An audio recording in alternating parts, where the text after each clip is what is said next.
আসসালামু আলাইকুম। গল্পের আলাপন চ্যানেলে আপনাদের স্বাগতম। পড়ছি রাগে অনুরাগে তুই আমার, পড়ো 12। লেখনীতে আসো। আয়ন ভাইয়া শুনছেন? ভাইয়া, আরে এই ভদ্র বিলেন, এই যে মিস্টার জল্লাদ, দাঁড়ান। আয়ন পা থেমে যায়। মাত্রই গাড়িতে পা রাখবে কি পেছন থেকে ফিরে দেখে রুমি দৌড়ে আসছে। বিরক্তিতে আয়নের চোখ মুখে খিচে দাঁড়ায়। ততক্ষণে রুমি আয়নের সামনে দাঁড়িয়ে হাঁপাতে হাঁপাতে কোমরে হাত রেখে বলে, কতক্ষণ ডাকছি, হিসাব আছে আপনার? আয়ন কাট কাট করে বলে, সমস্যা কি, ডাকছো কেন? রুমি চোখ রাঙিয়ে বলে, তো ডাকবো না? আমার ফোন নিয়ে যাচ্ছিলেন যে, নয়তো আপনাকে ডাকতে যাব কেন? আয়ান নিজের হাতের ফোন চেক করতে বুঝতে পারে এটা রুমির ফোন। তারপর রুমির দিকে ফোনটা বাড়িয়ে দেবে এমন সময় হুট শুট করার আওয়াজে রুমি বেচারি কেঁপে ওঠে। আয়ন বুঝতে পারে ওর পেছনে কেউ লেগেছে। আয়ন একটানে রুমিকে নিয়ে গাড়িতে উঠে পড়ে। পরপরই কয়েকটা আয়নের গাড়িতে কেউ শুট করে। এদিকে উপরের সবাই মিউজিকের জন্য সেটা শুনতে পায় না। তখনই সবাই একসাথে খাওয়া দাওয়া করছিল। ইয়াসির নিজে হাতে ঈশাকে খাইয়ে দিচ্ছিল। সবাই বেশ আনন্দেই ছিল। তখনই সবার খেয়াল আসে আয়ন আর রুমি নেই। ইয়াসির বলে, ঈশা, তোর বান্ধবীটাকে গিফট করে দে আয়ানকে। ঈশা বলে, সে তো আমি এক পায়ে রাজি, তবে বেচারি আমার ভাইকে দেখলে ভয়ে হারায় জ্ঞান। সবাই এক দফা হেসে ওঠে। সবাই ভাবে আয়ান আর রুমি হয়তো আলাদা কোথায় গল্প করছে, তাই তারা নিজেদের মতো গল্প করতে থাকে। একটু পর এক এক করে সবার মাথা ঘোরাতে থাকে। ইয়াসির সেই মুহূর্তে কিছু খাবে কি ঈশা নিজের কোলে ঢলে পড়তে দেখে অবাক হয়। তারপর তাকিয়ে দেখে সবাই বেহুশ। এসব দেখে ইয়াসির ঘাবড়ে ওঠে। সবার হলোটা কি? এরপর ইয়াসির সাথে সাথে অ্যাম্বুলেন্সে কল লাগায়। খানিক বাদে হসপিটালে ইয়াসিরের কেবিনে বাইরে পায়চারি করছে। কাকে রেখে কার কাছে যাবে? আয়নও ফোন তুলছে না। কি হচ্ছে এসব? তখনই ডাক্তার বেরিয়ে আসে। সবাই, ঠিক আছে মিস্টার ইয়াসির, চিন্তা করবেন না। ইয়াসির ততষ্ট হয়ে বলে, কি হয়েছিল ডক্টর? ডক্টর বলে, সবার ফুড পয়জন হয়েছে। আপনার বাড়ি থেকে কিছু? ইয়াসির অবাক হয় আর বলে, হয়তো কেক থেকে। ইয়াসির সময় নষ্ট না করে পুলিশকে ফোন করে। একটু পর ইয়াসির নিজের বাবা মা, দাদা দাদি, চাচি আর ভাইকে দেখে ঈশার কাছে যায়। ঈশা উঠে বসে পানি খেতে খেতে বলে, ভাইয়া কোথায়? ইয়াসির বলে, ওরা এখনও নিখোঁজ, বুঝতে পারছি না। ঈশা আতঙ্কিত হয়ে বলে, কি হয়েছে? ঈশার ভয়ার্ত দেখে ইয়াসির সব কথা চেপে যায় আর বলে, সব ঠিক আছে, কে সমস্যা সমস্যা ছিল, তাই আয়ান খোঁজ নিতে গিয়েছে। ঈশা বলে, মাত্রই না বললে নিখোঁজ? কি হয়েছে আমাকে বলো। ইয়াসির বলে, নিখোঁজ ছিল, একটু আগে আমাকে ফোন দিয়েছে, টেনশন সব ভুলে যাচ্ছি। ঈশা বলে, সবাই কোথায়, কেমন আছে? ইয়াসির ঈশার হাত ধরে বলে, সবাই ঠিক আছে, তুই চিন্তা করিস না, আমি আছি তো। ঈশা ইয়াসিরকে জড়িয়ে ধরে বলে, সব যেন ঠিকঠাক থাকে, আমার ভেতরটা কেমন শূন্য শূন্য লাগছে। ইয়াসির ঈশাকে আলতো করে ধরে বলে, সব ঠিক থাকবে, চিন্তা করিস না। রাস্তার মাঝ রাস্তায় গাড়ি ফিউল ফুরিয়ে গেছে ফিউল ফুরিয়ে গেছে। আয়নার রুমে গাড়ি থেকে বেরিয়ে আসে। রুমি তো কাঁপতেছিল। কি থেকে কি হয়ে গেল আয়ন কিছু বলছেও না। মাঝপথে আয়নের কাছে রিভলভার দেখে ভয়ে বেচারি আরও চুপ হয়ে গেছে। গাড়ি থেকে বেরিয়ে আয়ন সজোরে গাড়িটাকে একটা লাথি মেরে বলে, শিট। তখনই আরেকটা গাড়ি আসার শব্দে আয়ন রুমির হাত ধরে সামনের জঙ্গলের দিকে খানিকটা এগিয়ে নিজের রিভলভার দ্বারা গাড়িতে শুট করে ব্রাস্ট করে দেয়। রুমি ভয়ে আয়নকে জাপটে ধরে আয়নের এক হাত ধরে রুমিকে আলতো করে ধরে ওর দিকে তাকায়। বুঝতে পারে মেয়েটা বেশ শক্ট হওয়ার সাথে সাথে ভয়ও পাচ্ছে। এরপর আয়ন রুমির হাত ধরে সামনের দিকে যেতে থাকে। রুমি শুধু আয়নের সাথে হাঁটছে। কোথায় যাচ্ছে ওর জানা নেই, আর জিজ্ঞেস করার মতো সাহস নেই। বস, ওদের পরিবারের সবাই ঠিক আছে, তবে পুলিশ রিপোর্ট সহ সব দিকে আমাদের ধরার জন্য বিশাল গার্ড মাঠে নেমে গিয়েছে। আর আয়ানকে ধরা সম্ভব হয়নি। এখনও ওর পেছনে আমাদের লোকেরা আজকের মধ্যেই শেষ করে দেবে এমন ভাবনায় আছে। না, আমার ওকে জ্যান্ত চাই। আয়ান আমার ভাইকে মেরেছে। ওর গোটা পরিবার মারলেও আমার প্রতিশোধ শেষ হবে না। ওকে জ্বালিয়ে পুড়িয়ে নিজ হাতে না মারা পর্যন্ত আমি শান্ত হব না। বস, আয়ান একা না, ইয়াসিরও আছে। ইয়াসিরকে সহজে টপকানো যাবে, ওর বউ আছে, ওর ইমোশন আছে। আয়ান তো নির্বিকার, পরিবার ছাড়া আর কোনো দুর্বলতা নেই। তবুও আগে আয়ানকে সশরীরে চাই, তারপর সামনে ওর পরিবার শেষ করে দেব। রাত কয়টা বাজে জানা নেই। অন্ধকারে পূর্ণিমার দরুন কোনো রকম এগিয়ে যাচ্ছে আয়ান আর রুমি। একটু পর রুমি থেমে যায়। আয়ান বলে, কি হয়েছে? রুমি ক্লান্ত হয়ে বলে, আর পারবো না, এত হাঁটা যায় নাকি? আয়ান রুমিকে ছেড়ে বলে, আর 5 মিনিট। আর 1 মিনিটও পারবো না। এই দেখুন, পা ছিলে গেছে। পায়ের জুতা কই হারিয়েছে জানি না। না ভয়ে কিছু বলতেও পারছি না। আর আপনি স্টুপিড নাকি তুমি? জুতা নেই বলবে না? এরকম গাধা আমি জীবনেও দেখিনি। ভয়ে কি আছে? আমি কি বাঘ নাকি ভালুক যে তোমায় গিলে খাবো? এই জঙ্গলের মাঝখানে বকছেন? একটা অসহায় মেয়েকে বকতে আপনার লজ্জা হচ্ছে না? অ্যান্ড বিরক্তিতে কপালে হাত রেখে বলে, কি একটা উটকো ঝামেলা, গড। রুমি হুট করে কান্না শুরু করে দেয়। অ্যান্ড রুমিকে কান্না শুনে ধমকিয়ে বলে, কি হলো, কান্না করছো কেন? আপনি আমাকে কোথায় এনেছেন? বাসায় যাব। কি করি আমি? আমাকে আপনি মেরে ফেলবেন নাকি? তাই না? আপনার কাছে রিভলভার দেখেছি, আপনার সব জেনে গিয়েছি। এজন্যে আমাকে মেরে ফেলবেন তাই না? প্লিজ ভাইয়া, আমাকে ছেড়ে দিন। আমি কাউকে কিছু বলবো না, প্লিজ। আয়না একদম স্তব্ধ হয়ে বোকা বনে চলে গে বোকা বনে বোক বনে চলে গিয়েছে। তার তো এমন চিন্তাও আসেনি এ মেয়ে কোথা থেকে কোথায় চলে গিয়েছে। আয়ান শান্ত কণ্ঠে বলে, ঠিক ধরেছ রুমি। তুমি এখন চুপ না থাকলে এখানেই মেরে ফেলে চলে যাব। আর চুপ থাকলে কালকে মারব। বলে, বলো কি চাও? রুমি ঘাবড়ে গিয়ে বলে, না না, আমাকে মারবেন না। আয়ান ভাইয়া, আমি চুপ, একদম চুপ হয়ে যাচ্ছি। তখনই আশেপাশে কিছু শেয়ালের ডাক শুনে বেচারি চুপ থাকা উড়ে যায়। একলাফে আয়ানকে জড়িয়ে ধরে বলে, ভাইয়া প্লিজ বাঁচান। শেষ ভয়ে সেখানেই জ্ঞান হারায় বেচারি। আয়ান স্তম্ভিত হয়ে এতক্ষণে নমুনা সহ্য করে বেচারিকে পাজা কোলে নিয়ে সামনে এগোতে থাকে। বস, আয়নের গাড়ি ব্রাস্ট হয়ে গেছে, সাথে একটা মেয়েও ছিল। কোন মেয়ে? তার সব ডিটেলস চাই। আর গাড়ির মরদেহ ছিল? পুলিশ এসেছে, খানিক বাদে সব জানতে পারবো।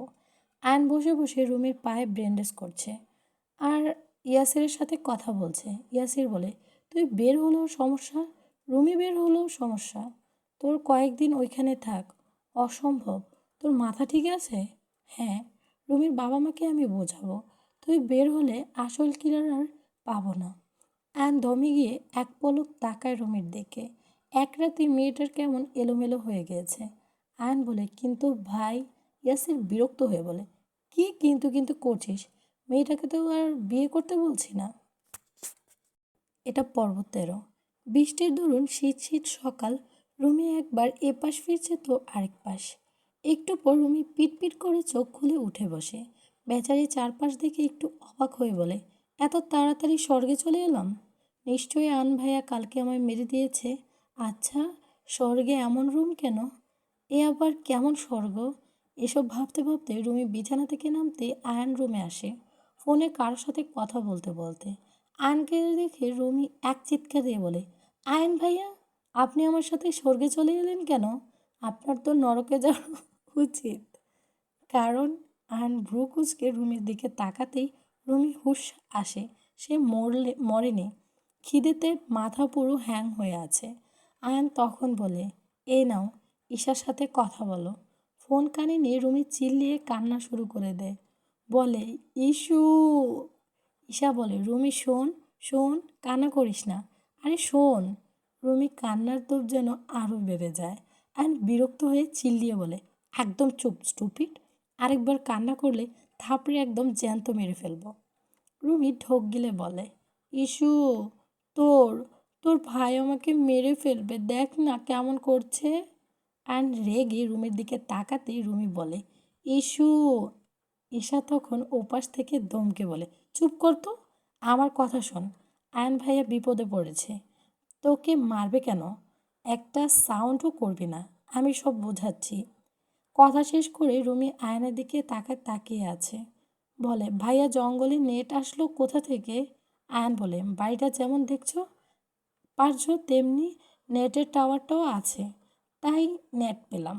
রুমি মিনমিন করে বলে, আপনি টেরাকোটা ছাড়া কি থাকতে পারেন না? আয়ন বলে, না পারি না, প্লিজ রুমি, খেয়ে আমাকে উদ্ধার করো।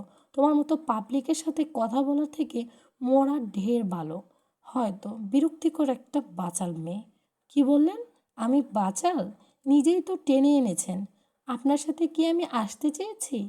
তার উপর বড় বড় কথা বলছেন। এই, আপনার কি লজ্জা করে না? আপনি কিভাবে? রুমি ভকভকের মাঝে আয়ন তেড়ে এসে রুমির গালে শক্ত করে চেপে ধরে বলে, একদম মেরে ফেলবো। আরেকটা কথা যদি বের হয় এই মুখ থেকে, স্টুপিড গাল, চুপচাপ খেতে আসো। ভাইয়া ছাইড়া দেন। ধ্যাত শালা, তাড়াতাড়ি বল তোদের বসকে। বাসরটাও করতে পারলাম না তোদের জ্বালা যন্ত্রণায়। একদম জ্যান্ত নদীতে চুবাইয়া তাড়াতাড়ি মুখ খোল, নয়তো। এই বলে লোকটাকে স্ট্রিক দিয়ে ইচ্ছা মতো প্যাটাতে লাগলো ইয়াসির। লোকটি আধমরা হয়ে ইয়াসির বের হয়ে আয়ানকে ফোন দিয়ে বলে, না এটাও জানে না, খুব চালাক বুঝেছিস। তবে ওর গোড়া বের করে পদ্মায় না ডুবিয়ে থামছে না। আর কটা দিন সহ্য কর ভাই। অসম্ভব, এই মেয়ে নিয়ে যা আমি একলা থাকতে পারবো না। একলা থাকবো? এটা মানুষ না, পাগল। মাথা পুরো আমার ডাউন মেরে দিয়েছে। শোন ভাই, এত হাইপার হোস না। তোর জমকে না ধরা পর্যন্ত একটু ধৈর্য ধর। আর দুদিন টাইম নিলাম, নয়তো আমি বেরোতে বাধ্য হব। একদিনেই হয়ে যাব শালা, ফোন রাখ। ফোন কেটে ইয়াসির আকাশপানে তাকিয়ে বলে, মাহবুদ, বউ দিলা, সংসার দিলা, বউর মনটাও পাওয়ায় দিলা, সাথে আবার চিংড়ি মাছ কেন ছাড়লা? এই সুসময়ে আজকে হয়তো বউ নিয়ে কক্সবাজার থাকতাম। আফসোস, এই জনমের বাচ্চা জন্য।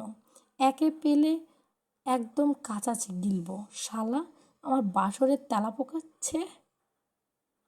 ঈশা ওর দাদির সাথে পাশ ঘেঁষে শুয়ে শুয়ে বকবক করছে। সবাই টেনশনে পাগল। এই মেয়ে এক কথা, ভাই আছে, জামাই আছে, এত চিন্তার কি আছে? ইজান বলে, আমার সামনে ফাইনাল এক্সাম ভাই, যে আমাকে ক্লাসে যেতে দিচ্ছে না, আমি পরীক্ষা দেব কি করে? আর পরীক্ষা না হলে কিসের ডক্টর হব? ঈশা বলে, ভাই প্যারা নিও না, আজকাল মানুষ বাদ গরু মহিষ ছাগল ভেড়া কুকুর বিড়াল সব কিছুর ডক্টর আছে। তোমার ভাইয়া ঠিক একটাতে তোমাকে বসিয়ে দেবে। ইস্যু, তুই চুপ কর, আমি সিরিয়াস। তখন ইয়াসির এসে বলে, চলে যা আজকে বিকেলের দিকে, এখন সমস্যা নেই। ইজান অবাক হয়ে বলে, কি করলে? ইয়াসির গটগট করে উপরে উঠতে উঠতে বলে, তেমন কিছু না, এমনি ঝামেলা হয়েছিল। ইয়াসিরকে উপরে যেতে দেখে ঈশা দৌড় লাগায়। ঈশা রুমি উকি ঈশা রুমে উকি মেরে দেখতে থাকে কোথায় গেল তার জামাইটা।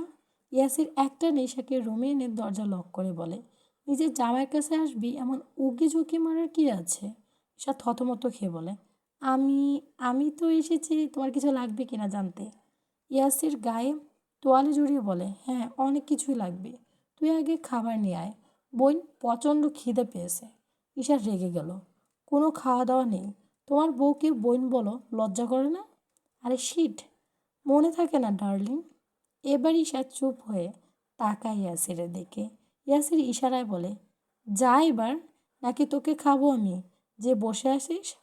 ঈশা চোখ রাঙিয়ে ছি ছি বলে দৌড় লাগায়। ঈশার কাণ্ডে ইয়াসির মুচকে হাসে। আয়ান ভাই, আপনি কি শেফ ছিলেন নাকি? এই মেয়ে, তোমাকে একটু আগে ওয়ার্নিং দিয়েছি না, ভুলে গিয়েছো? রুমি চুপচাপ খেতে থাকে। বেচারে খিদের আগে মেটুক, তারপর বক বক করা যাবে। একটু পর রুমি পুরো বাড়ি রাউন্ড দিয়ে বুঝতে পারে খুব শখ করে বাড়িটা বানানো হয়েছে, আধুনিক টাইপের, কোনো কমতি নেই। রুমি ভাবছে জঙ্গলে কে এত টাকা খরচ করে বাড়ি বানায়, তাও আবার এমন ভূতুড়ে পরিবেশে। এমন ভেবে রুমি বলতে শুরু করে, পাগল ছাড়া দুনিয়া চলে না। এ বাড়ি হলো পাগলের কারখানা।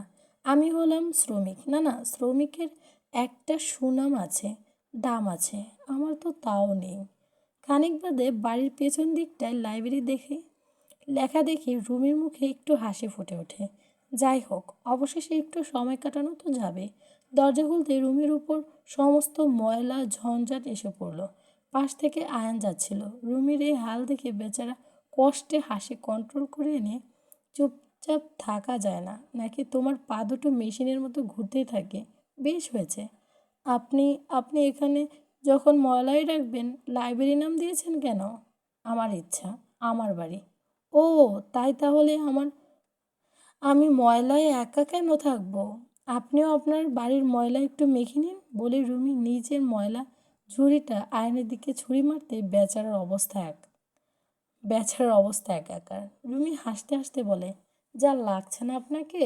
কি বলবো, একদম পুরা জায়েদ খান। স্টুপিড। তোমাকে তোমার কি কমন সেন্স নেই? কি করলে এটা? আয়ান তরতর করে বেরিয়ে যায়। এদিকে রুমি দোটানায় ওর তো আর জামা নেই। আয়ান তো সেই কখন ফ্রেশ হয়ে নিয়েছে। রুমি আয়ানের সামনে গিয়ে বলে, ঈশাকে ফোন দিয়ে, ভাইয়া আমার ড্রেস নেই, আমি এভাবে কিভাবে থাকবো? আয়ান ফোনে কিছু টাইপিং করছিল, সেটা রেখে রুমির দিকে তাকিয়ে বলে, একটু নিস্তার কি পাওয়া যাবে? ঈশা এখানে ড্রেস আনবি কী করে? আর তোমার এভাবে থাকতে হবে? বেশি সমস্যা হলে আমার একটা লুঙ্গি আর সেকেন্ড গেঞ্জি দিচ্ছি, পরে নাও ভাই। কি? ও মানে তুমি তো মেয়ে। কেন, সন্দেহ আছে আপনার? আয়ন কাশতে কাশতে উঠে বলে, বুদ্ধিশুদ্ধি আমার বোনেরতেও কম আছে এই বেডির। কি নির্লজ্জ কথা, ছি ছি। রুমি বলে, আমার মুখে কি মাছি গেল ছি ছি করছেন কেন? আর কি বকবক করছেন? আচ্ছা রুমি শোনো, তুমি একটু চুপ করে প্লিজ। আর এই নাও একটা নতুন টি শার্ট। এর বেশি ম্যানেজ আমার দ্বারা হবে না। কালকে ফিরে যাব, দয়া করে আজকে একটু ম্যানেজ করে নাও প্লিজ। আর হ্যাঁ, আবারও প্লিজ আমার সামনে আসবে না, আমাকে বিরক্ত করবে না প্লিজ। রুমি মুখ ভেঙিয়ে চলে যায়। সে থোড়ি বিরক্ত করতে আসে নাকি, যত সব। ঈশা, ঈশা, ঈশা, কি সমস্যা জামাই? রাখ, তোর জামাই, তোর ভাই যে রাতে ছাদে তোর বান্ধবীকে এক পায়ে কান ধরে দাঁড় করিয়ে রেখেছে জানিস? কী সব বলছো ভাইয়া? এমন করার কারণ? জানি না, মাত্রই আমাকে ফোন দিয়ে বলল। তার উপর বলল রাতে কুকুর শিয়াল খেয়ে নিলেও তার কিছুই যায় আসে না। ঈশা বলে, ফোন দাও তো, দেখাচ্ছি মজা। আমার বান্ধবীকে দাঁড় করানো? হ্যালো ভাইয়া, এসো ফোন রাখ, আমি ব্যস্ত। ভাইয়া, বেচারিকে তুমি কান ধরে রেখেছো কেন? জানো, ওর ফিয়ন্সে কান্না করছে আমার কাছে ফোন দিয়ে। চমকে বলে, ফিয়ন্সি? হ্যাঁ, ওর হবু হাজবেন্ড। বিশাল ভাইয়া, কতই না ভালোবাসে তার বউকে। আর তুমি? আয়ান ফোন রেখে রুমির সামনে দাঁড়িয়ে দাঁড়িয়ে বলে, ঈশা বলল তোমার নাকি ফিয়ন্স আছে। রুমি সব মাথার উপর দিয়ে গেল। তবে বান্ধবী যেহেতু বলেছে, নিশ্চয়ই উপকারের জন্য। তাই রুমি বলে, হ্যাঁ আছে তো। আয়ান বলে, শিট, আগে বলবে না তুমি? তাহলে তোমার ফিয়ন্সের কাছে রেখে আসতাম। তোমার মতো পাগলকে কেউ বিয়ে করবে? কি অ্যামেজিং ব্যাপার। রুমে যাও, কালকে দিয়ে আসবো তোমার ফিয়ন্সের কাছে। রুমি এক লাফে রুমে দৌড় লাগায়। যাই হোক, তার তো আর সারাদিন দাঁড়িয়ে থাকতে হবে না, জোর বাঁচা বেঁচেছে। হ্যালো ঈশা, কালকে বিশালের টিশালের অ্যাড্রেস দিস, রুমিকে রেখে আসবো। খুব বাঁচলাম বোন, কি এক বাচাল মাইয়া।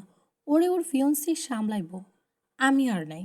কিন্তু ভাইয়া, হোয়াটসঅ্যাপে দিস, রাখি। আরে শোনো ভাইয়া, জানতাম তোর ভাই এমন কিছুই করবে। ওর রুচিতে মেয়ে মানুষ আসে না, শালা গে নাকি। খবরদার জামাই, আমার ভাই নিয়ে উল্টাপাল্টা বললে জিব্বা টেনে। আরে আরে থাম, ভাই যেমন করলা, বোন তেমনি নিম পাতা, ঘুরে ফিরে এক স্বাদ, শুধু দেখতেই ভিন্ন। চুপ থাকো। আয়ন ভাই যদি রুমির প্রেমে না পড়ে, ওদের যদি বিয়ে না হয়, তোমাকে আমি ডিভোর্স দেব। এই পেতনির বাচ্চা, আমার কি দোষ? তোর ভাই তোর বান্ধবী, এর মাঝে আমার বউ টানুস কেন? থাকো তুমি, আমি গেলাম, দাদির সাথে থাকবো। যে পর্যন্ত আমার ভাইকে তুমি বিয়ে না দিচ্ছ সে পর্যন্ত একাই থাকো। এটা অন্যায় ঈশা। আমার ফেরারি বউ রেখে আমি কেন একা ঘুমাবো? 4 মাস বিয়ে হয়েছে, বউ থেকে পেলাম না একটা কিসিং। বউ হয়ে গেছে, হয়ে যাচ্ছে মিসিং, বাট জামাই? ঈশা, যাস না, শোন ঈশা, বউ ডার্লিং ঈশা।